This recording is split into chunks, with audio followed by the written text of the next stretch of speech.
Hello everyone. Today is our third math class. It is for the date of July 10th. This is the 10 a.m. class. So we began by reviewing our multiplication and division of fractions.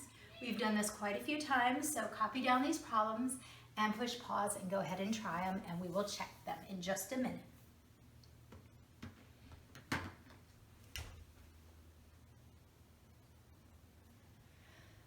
All right, let's start with this one, okay? So what you're gonna do when you have multiplication, you're just going to multiply the top, which is the numerator. So this is really 2 times 1, which is 2. And you're gonna multiply the bottom or the denominator, which is 3 times 7, which is 21.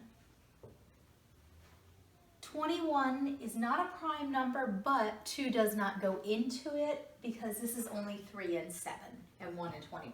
So there's no way to reduce this fraction. This is in its finished form. Okay.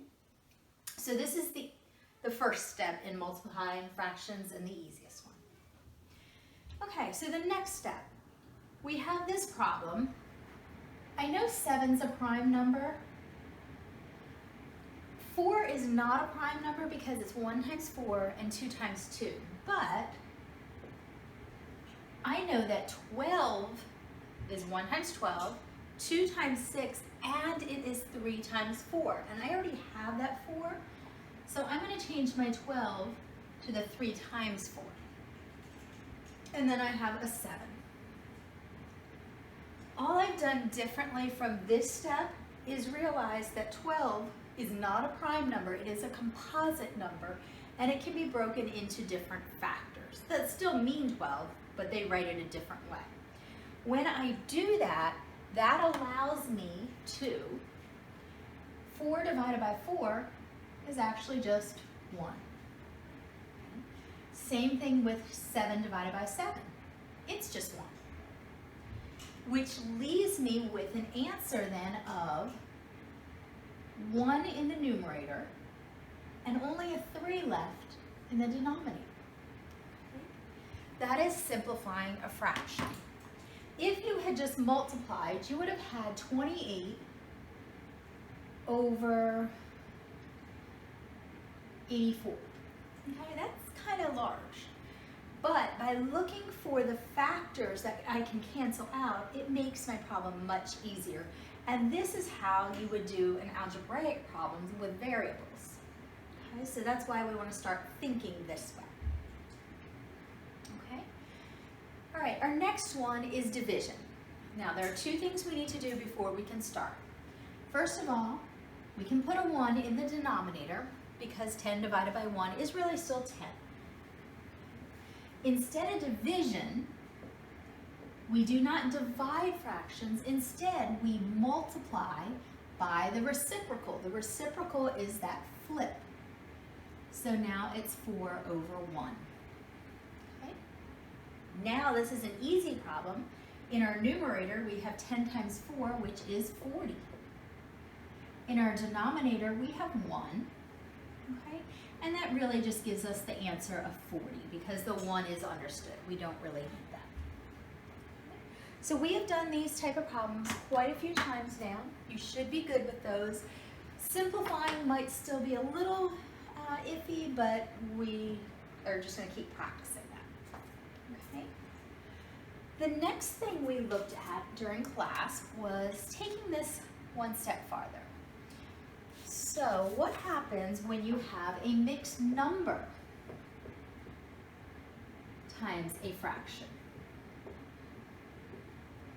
We're obviously still multiplying fractions, but we have a mixed number there. So what you're going to do before you multiply is we have to take care of this mixed number. To do that, we take our whole number with 3 times the denominator, which is a 2. Okay,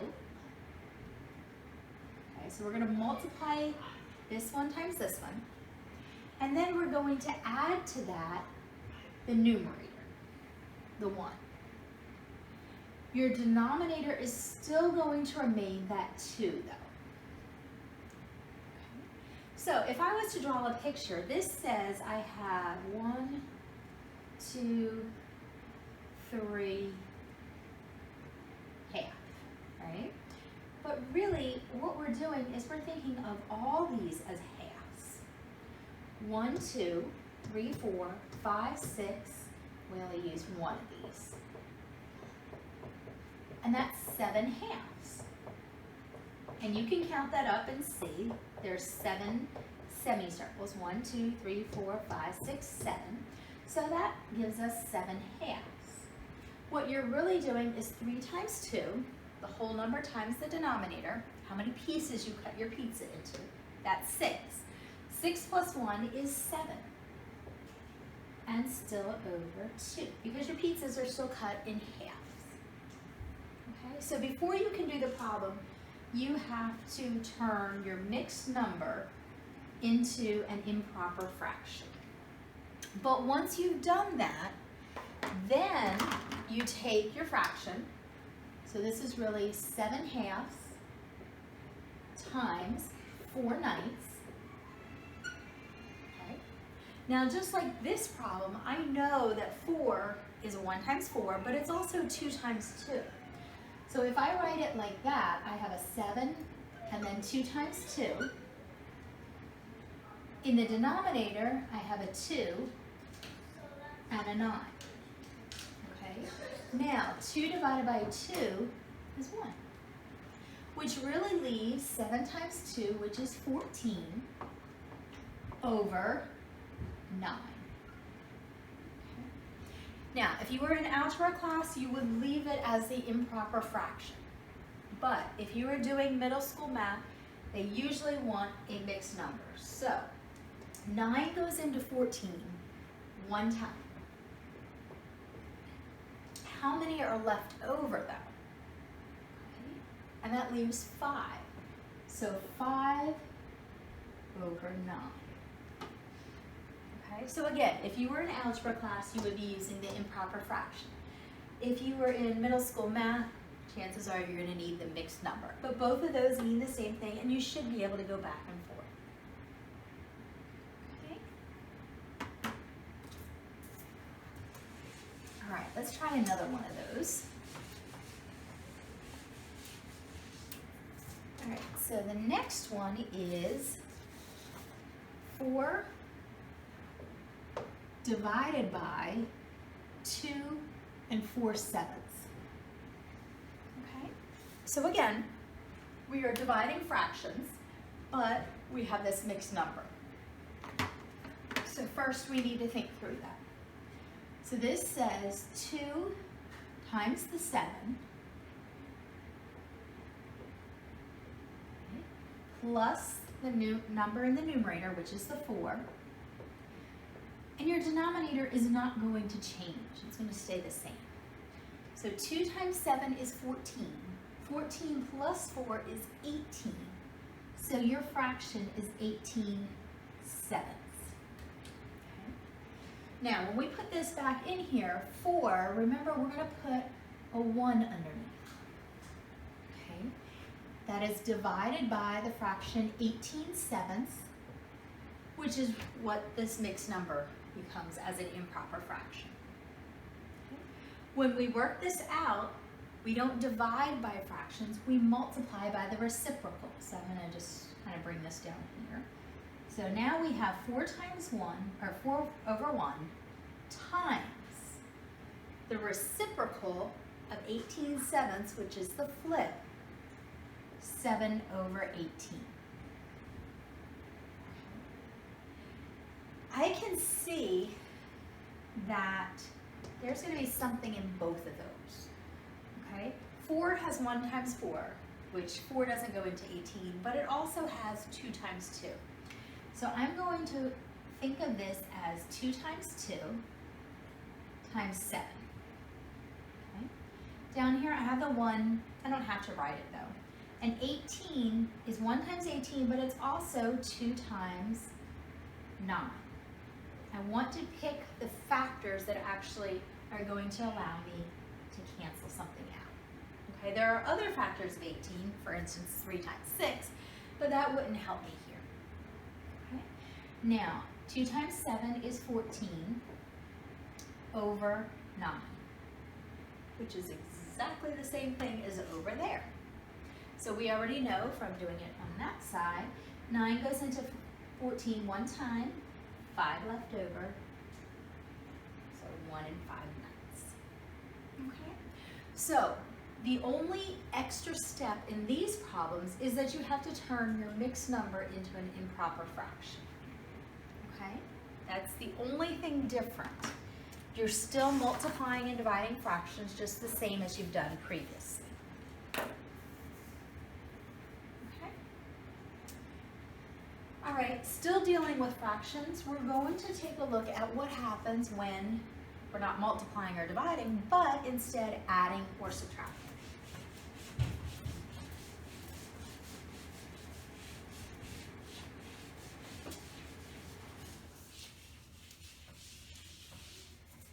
Okay, so we are going to look at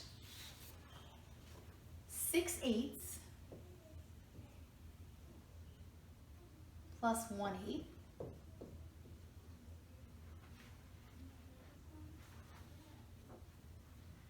3/4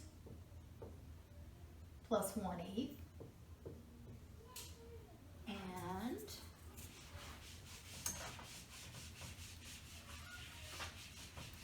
one more 4/5 minus 3/10. Now, if you already know how to do this, actually, we've done some of these. So technically, you should write them down, push pause, and go do them, okay? And I will show you how. Make sure that you've done them first so that you can check. Okay, when we add or subtract, okay, the most important part is we need a common denominator. So we need a common bottom number, the denominator.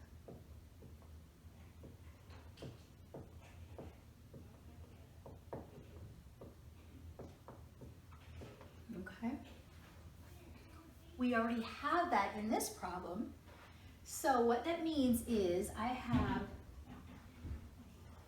not very good at drawing these things, so let me see if I can get this.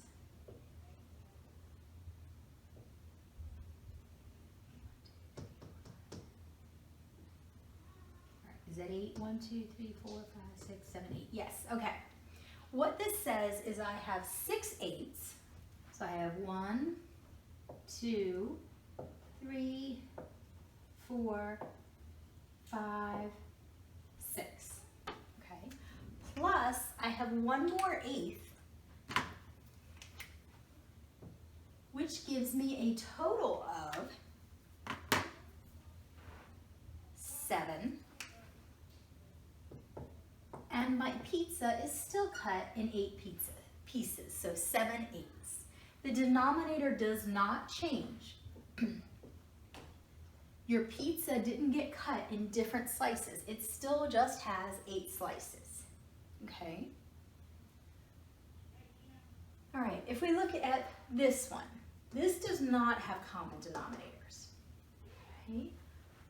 So,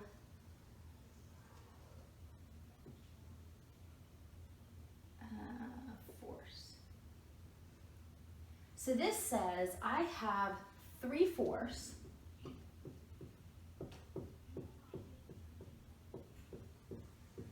okay, plus 1/8. Well, because I've already worked it out here, I know if I had divided this again, then I would have had 8 slices. Okay? So what really happens is now I have 1, 2, 3, 4, 5, 6, 7 slices out of a pizza that had 8 pieces. What did I really do? I had to find a common denominator. I had to cut my pizza into a number that they both agreed upon.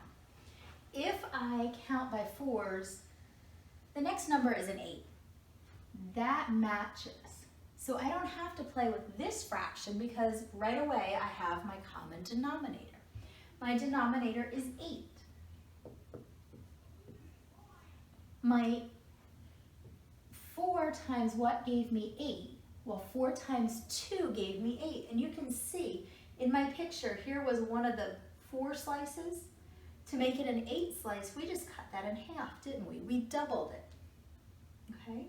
You can also see 1, 2, 3, 4, 5, 6, 7, 8. There are now 8 slices. The 1, 2, 3, 4, 5, 6 of them came from this because whatever we do to the bottom, we must do to the top. So 3 times 2 is 6,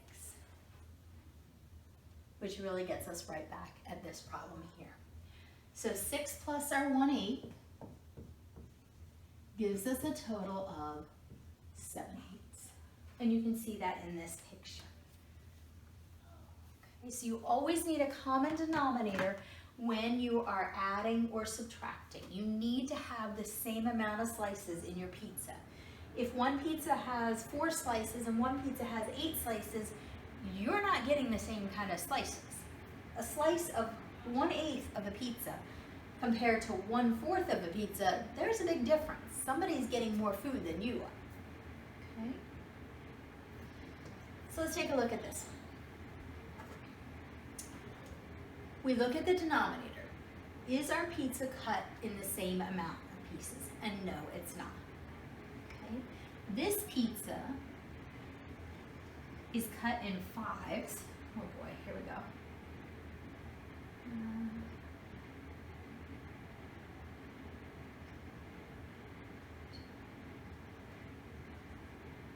Let's move this a little bit over.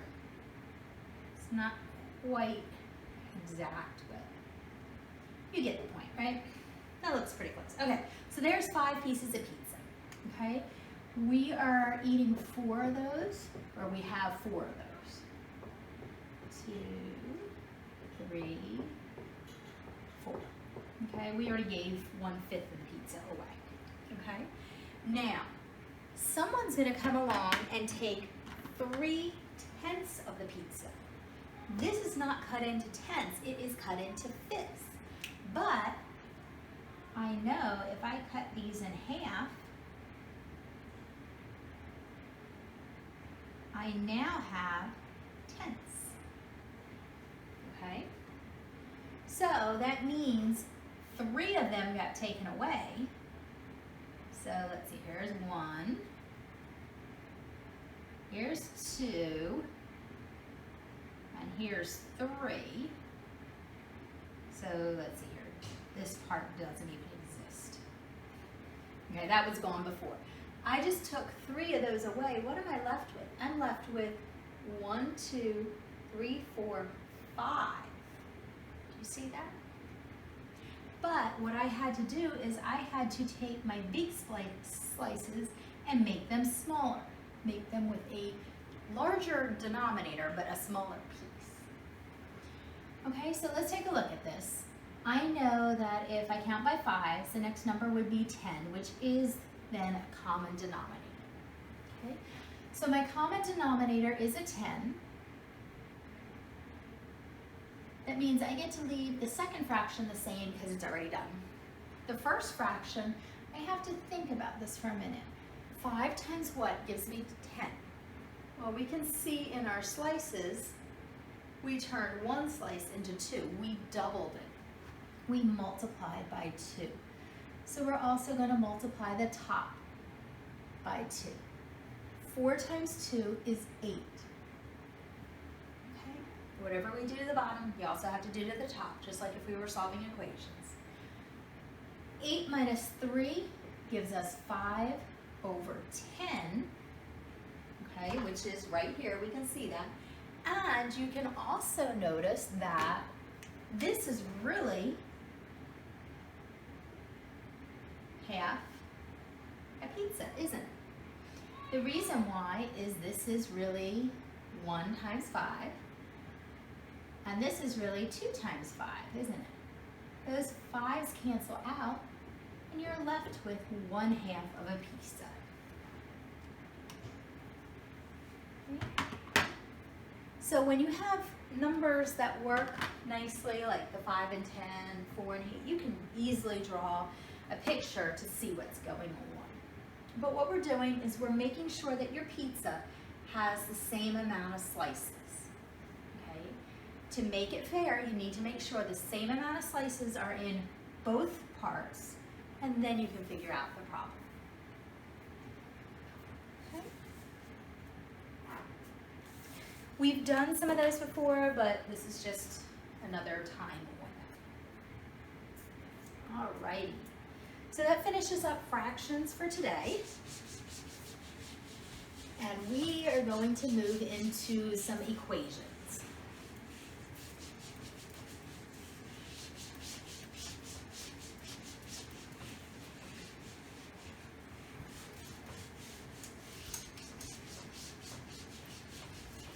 All right. So some of the equations we're going to look at are n divided by 5 and 1/10, and that equals 20 and 4/10. Okay. The other problem we're going to look at is 5 times the quantity, x minus 5, and that equals 5. Alrighty? So go ahead and push pause and try these problems, and then come on back and check them.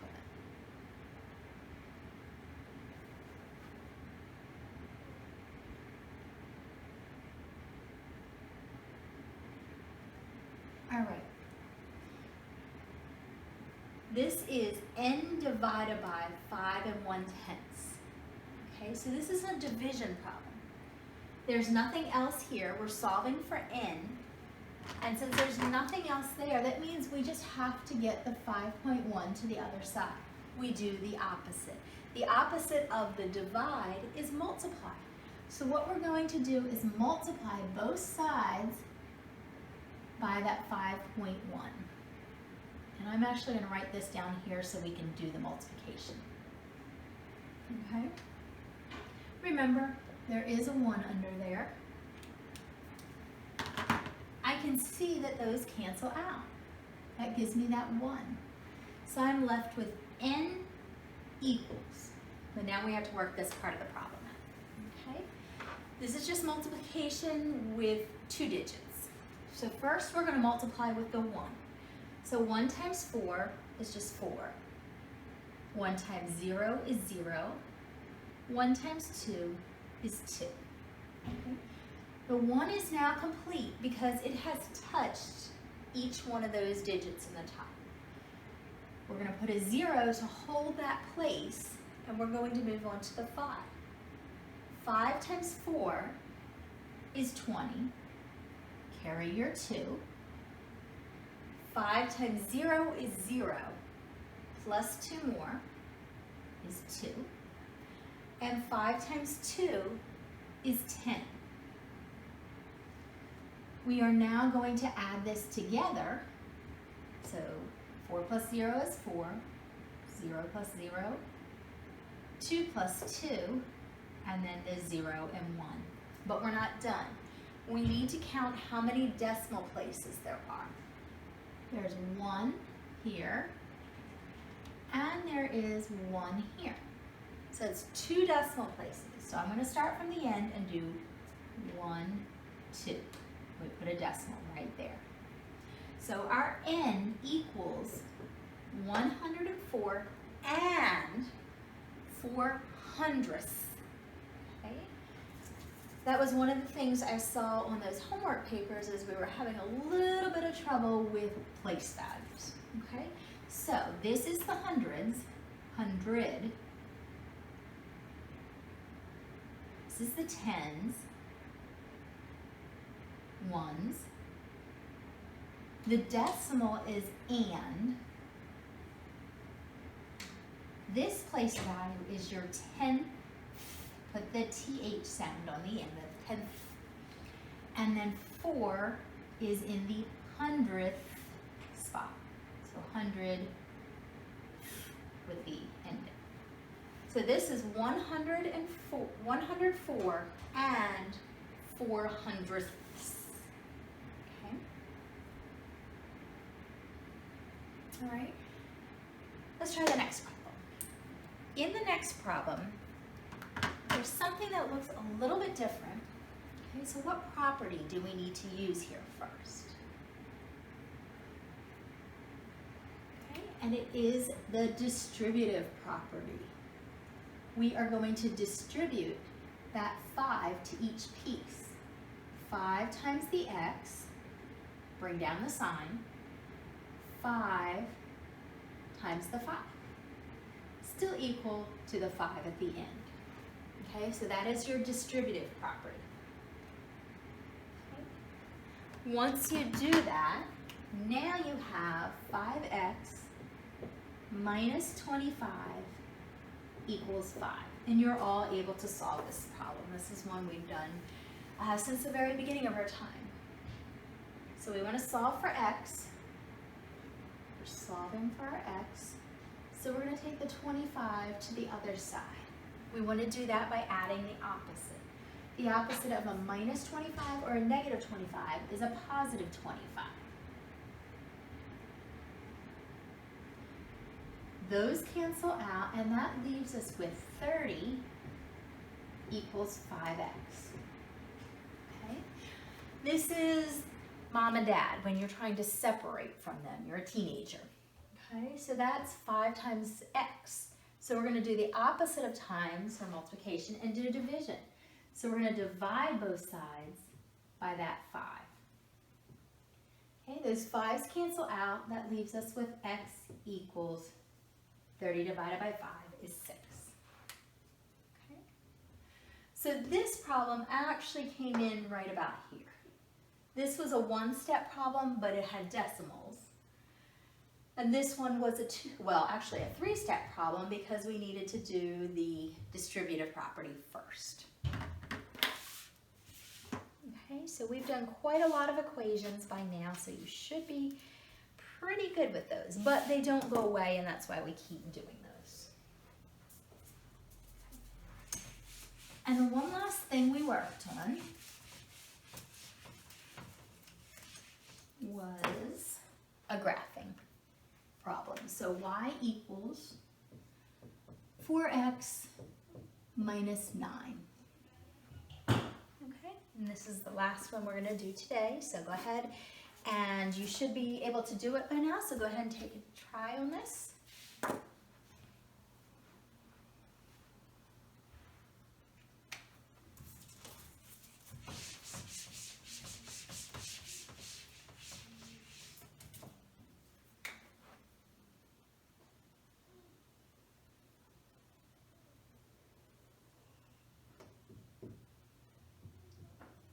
Okay, this is the form of slope-intercept.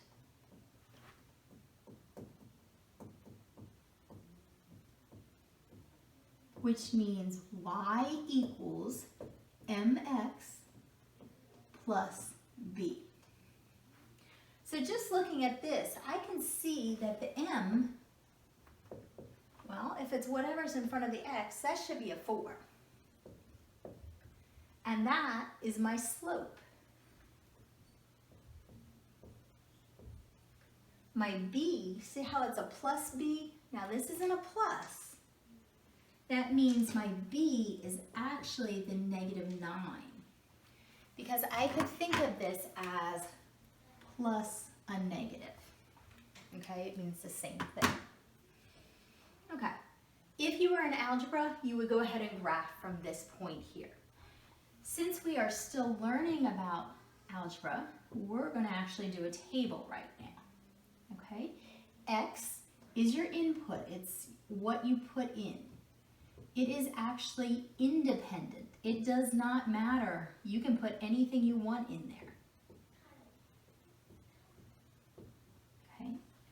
Your y, on the other hand, is going to be your output. It is dependent on what you put inside. Okay? Now, does anyone remember my favorite number to start with? Okay, good. I suggest always starting with 0. Okay, it's easy. That means 4 times 0, okay, is 0, right? So this goes to 0, and then I have minus 9. So this really gives me an answer of negative 9. Look at that. That's my B value. It will always be the first point you put on your graph. It's 0, negative 9. So that means 0 in the x direction, okay, and negative 9 in the y direction. So 1, 2, 3, 4, 5, 6, 7, 8, 9, all the way down to here. Okay, so that's the first point I'm going to put on my graph. And if I was doing slope-intercept, it would also be the first point because my B is my y-intercept. It means where does it cross the y-axis. Okay. From there, I'm going to pick another x to come up with my second point. 2 points make a line. Okay. So you can pick any number you want.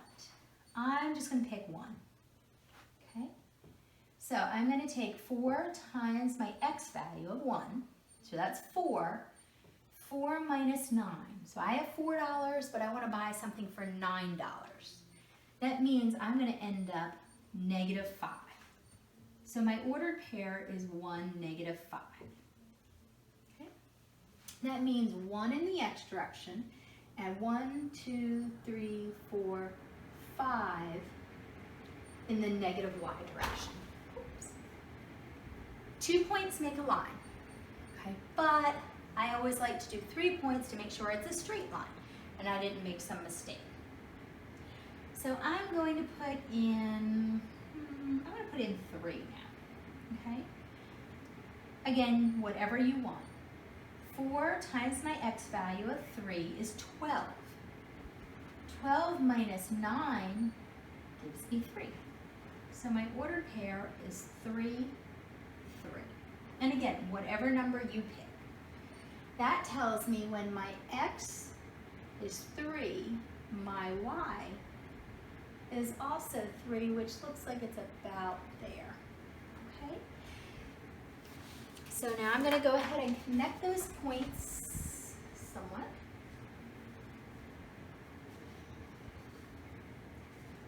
It is a line, so I'm going to write arrows on it because it keeps going infinitely.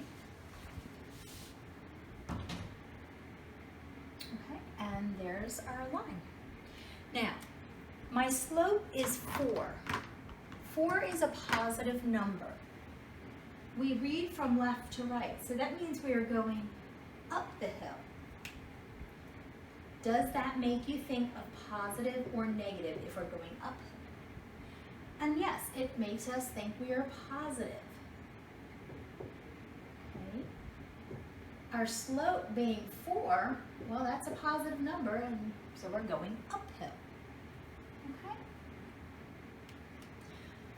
All right, I did hand out a homework sheet, but for this class, you might not be able to complete much on it. No worries, it's just I wanted to see where you all were, what was going on, whether you knew some of those things or whether you didn't. And our next class is on the 17th, so make sure you watch this and try the problems, and we'll continue on from there, and I'll see you next week. Thanks for joining me.